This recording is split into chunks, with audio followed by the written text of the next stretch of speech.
You just said Iran tried to assassinate President Trump twice.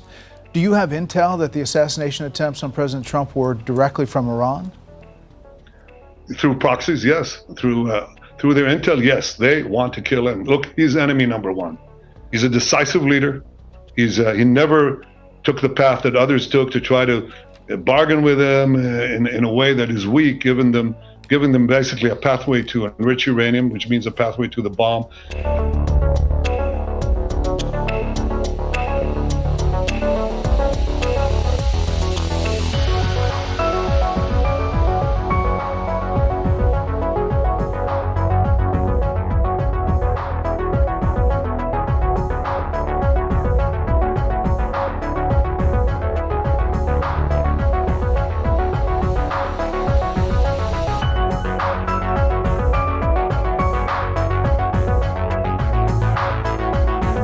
Why did you launch this operation now?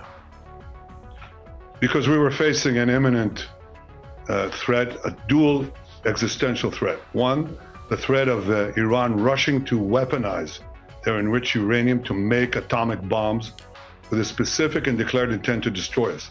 Second, a rush to increase their ballistic missile arsenal into the capacity that they would have 3,600 weapons a year, new weapons, within 3 years, 10,000 ballistic missiles.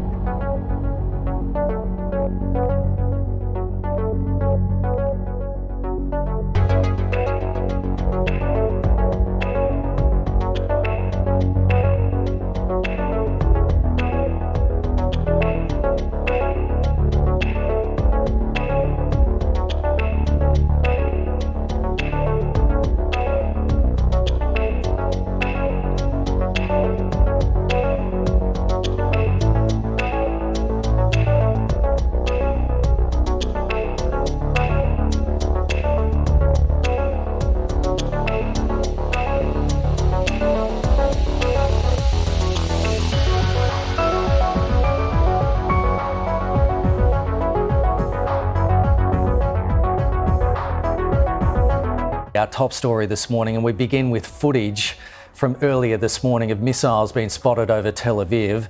The fresh wave was fired from Iran as tension in the region escalates. Similar missiles were observed over Jerusalem as both sides exchange fire.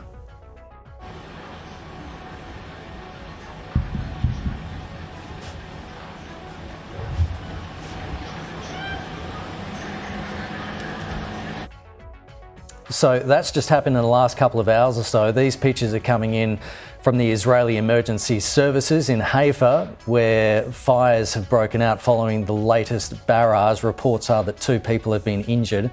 Meantime, explosions have been reported in central Tehran and oil facilities which have been targeted by Israel. A US-based human rights group says hundreds of people have been killed in the latest round of fighting. Israel Prime Minister Benjamin Netanyahu says Iran will pay a heavy price for civilian deaths.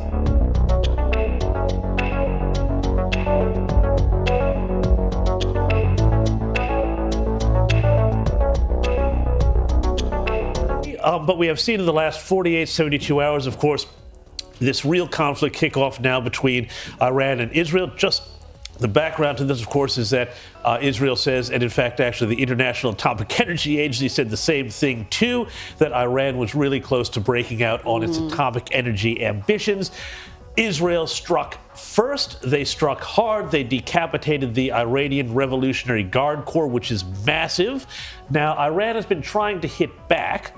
They've in the last few hours now, they've attempted to send more missiles in towards Israel. They've caused some damage. They've also targeted, I'm told, a plant in Haifa that refines jet fuel for Israel. Now, if they've done that, then this means that they're trying to take this conflict to a whole new level. I think the push now on Israel is simply they want to create regime change in Iran. They want to get to the point now where the mullahs are forced to flee the country to Russia or someplace else or surrender, because they see Iran now as an existential threat. And the other thing, too, here, it's fascinating, the diplomacy between Donald Trump, Benjamin Netanyahu, end this whole conflict because, of course, they kind of faked out the Iranians who thought, oh, Israel's not going to attack. Donald Trump doesn't want them to attack. Well, they did, and here we are.